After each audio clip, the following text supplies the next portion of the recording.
Hi, I'm Sarah the Gardener, and today we are in the orchard, and I've still got some amazing apples still going well. But we're not here today to talk about apples. We are going to extend the orchard and plant a new tree. Come with me and we'll go and see what we're doing. Come on, let's go. Okay, the orchard is pretty cool. This row that you can see here is my stone fruit, like my apricots and peaches and nectarines. And then I have my pears and my quince. And then we have a row of apples. And then we have a row of plums. And this bit here, this side here, is my fun side. It's got unusual things in it. So these guys are pollinator plums that we popped in because we weren't getting the fruit we wanted. This is a pine nut, which I'm quite excited about to have eventually. Pine nuts. This over here is a fig. It's been hit by the frost. And then we have some elderberries, some feijoas, and around the back here, a mandarin, which is looking good, considering I thought I'd killed it. So what we're gonna do today is, in that space about there, we're going to pop in something very exciting. We're going to pop in a persimmon. Now, if you don't know what a persimmon is, this is a Japanese fruit. And the beauty of it is it fruits in the winter. So it comes into its own once the leaves have fallen off. So I'm really excited to have one of these in my orchard. The fruit's really cool. It looks like this. Cool, eh? Right, so what we're going to do is plant. Let's get on. Okay, now the first thing we need to do is dig the hole. And I'm going to use my favourite spade. Do you love my spade? It's really important to have a clean spade. If it's caked up with dirt, then it's going to make your digging hard. And also make sure the edge is nice and sharp. And we should look after your tools anyway. This baby has seen a lot of action and it's my favourite spade. So what we're going to do is first we're going to dig out some of the turf to create a hole.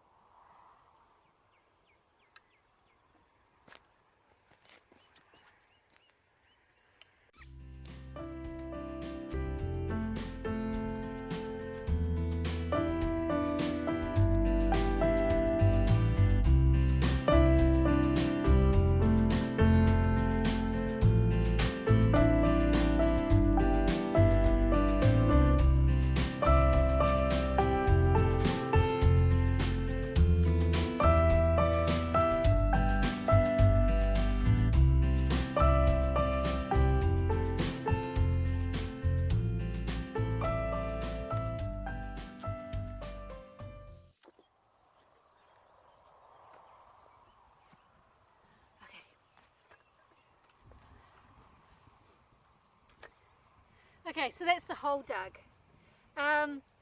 You might have noticed I was measuring the height of the plant against the depth of the hole as I was going, because it's really important to bury your plant at the same depth that it is.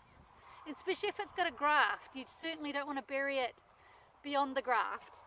But if you bury it too high, with the roots poking out the top, then the roots will dry out, but also it won't form a solid anchor for the tree in the ground. And if you're too deep, it just rots around the neck, so around the stem, and then it's wasted.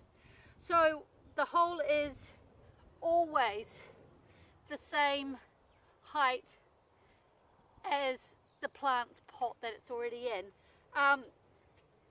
But the width of the hole is always bigger. So the hole is almost double the size of the container. And the thing about that is, you used to dig a circular hole.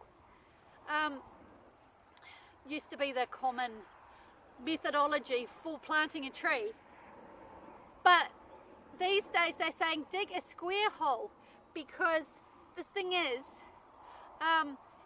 if the roots in the pot have started circling around the outside, then in a round hole they'll just go round and round and round and just continue growing that way. But in a square hole, as they grow round, they'll hit the side of the hole and grow into it. So it's better for the plant to reach out into the soil. The other thing you used to do with planting a tree is chuck in all sorts of goodies, fertilizers, blood and bone, compost, all of these yummies into the hole.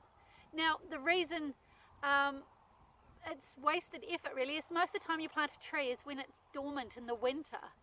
So late autumn, winter, early spring, before it sets, the sap starts flowing. So putting these things in the hole is just wasted, and it can also burn the tender roots as they form their way out. The general thinking is put the native soil back in the hole, because what it does is it encourages the plant to go beyond the hole. Whereas if you've got all these yummy and goodies, the roots don't want to leave the hole and they'll stay in the planting hole, and you can end up with a root bound plant in the ground. So native soil. And so let's get this tree in its hole.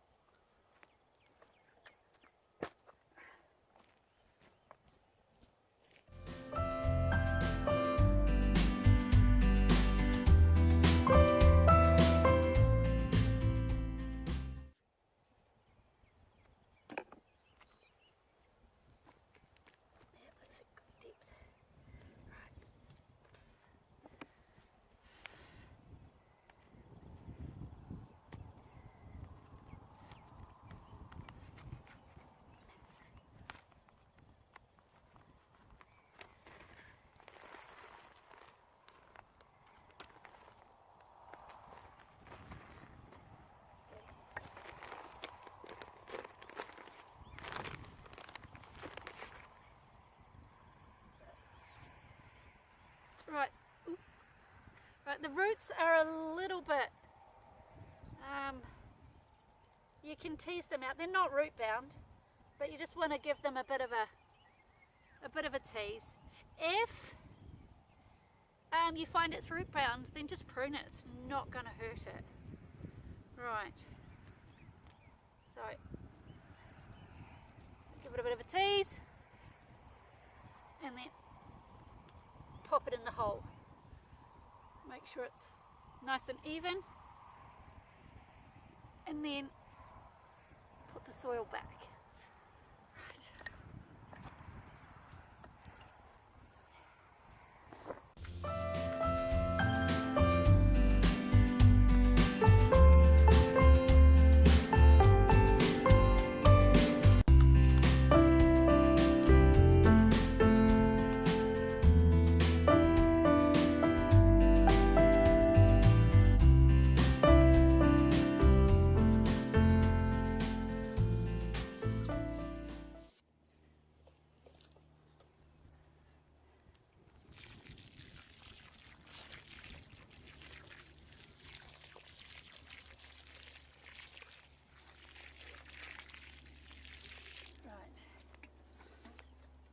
And then a nice drink of water to make sure the plant roots are nice and moist, and also helps to settle any air pockets.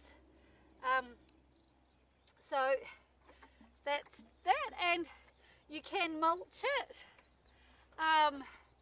just to keep the moisture in and stop weeds growing. So I've got some compost here. I have put a little bit of blood and bone in it so that it can slowly release down into the ground over time to feed the young plant once it gets going. So I'm just going to mulch it with the compost, not around the stem. Never put it around the stem, yeah?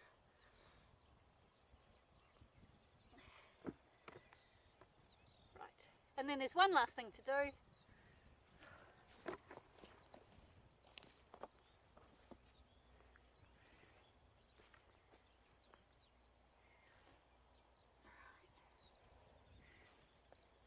Stake the tree. So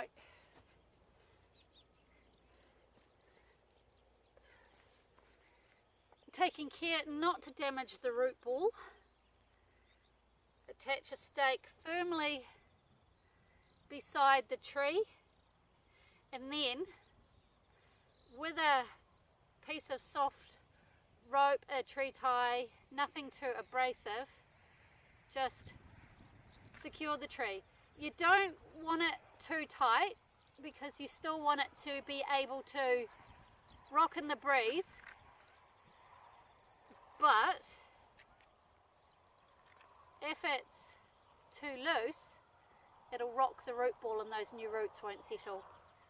And so there we have it, a tree.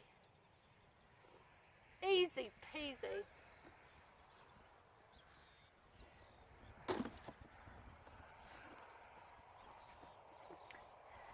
Okay, so there's my tree, nicely planted.